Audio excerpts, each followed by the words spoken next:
శివుడు మన్మధుడిని కాల్చేశాడు. మరి అమ్మవారు ఎందుకు బ్రతికించింది? కామం అవసరమా? చాలామందిలో ఇదొక సందేహం. మన్మధుడిని శివుడు తన 3వ నేత్ర జ్వాలతో కాల్చేశాడు కదా, మన్మధుడిని మళ్ళీ అమ్మవారు ఎందుకు బ్రతికించిందండి అని. నేను మీకు ఒక విషయం స్పష్టంగా చెప్తాను, వినండి.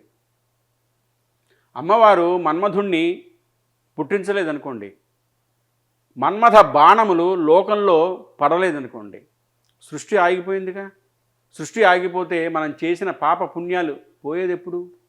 ఈ శరీరం ఉంటేగా పాప పుణ్యాలు పోయేది. ఈ పాప పుణ్యాలు పోవాలి అంటే జీవుడు మళ్ళీ పుట్టాలిగా. అది శరీరం ఉన్నప్పుడు తెలియదు, మీతో కొంచెం కఠినంగా ఉన్నా కూడా నిజం తెలియాలి. మీరు గరుడ పురాణం చదివితే అర్థమవుతుంది ఈ విషయం. శరీరం లేకుండా జీవుడు నిలబడిపోయాడు అనుకోండి దక్షిణ దిక్కున, పితృలోకం అంటారు, అప్పుడు ఏడుస్తాడు. శరీరం ఉంటే పుణ్యకర్మ చేయొచ్చు, శరీరం ఉంటే పాపాన్ని కూడా పోగొట్టుకోవచ్చు.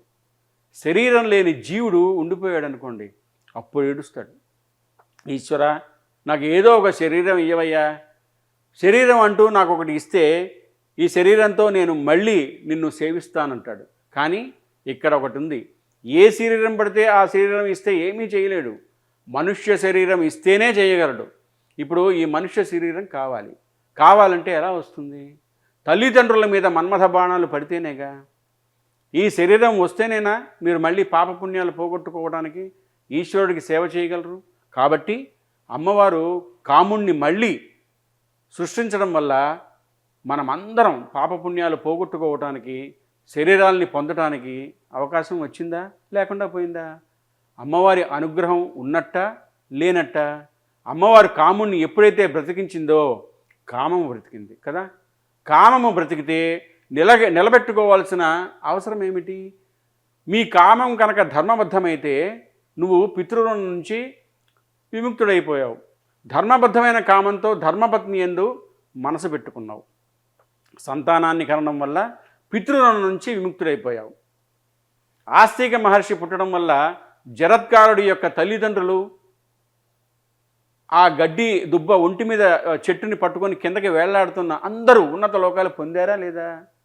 కాబట్టి కామము ధర్మబద్ధమైంది. నీకెందుకు బెంగ?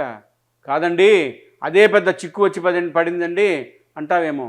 కామాన్ని ధర్మబద్ధం చెయ్యలేకపోతున్నానండి, ఎంతసేపు వేరే వాళ్ళ వైపు చూపు మరలుతోంది అంటావేమో.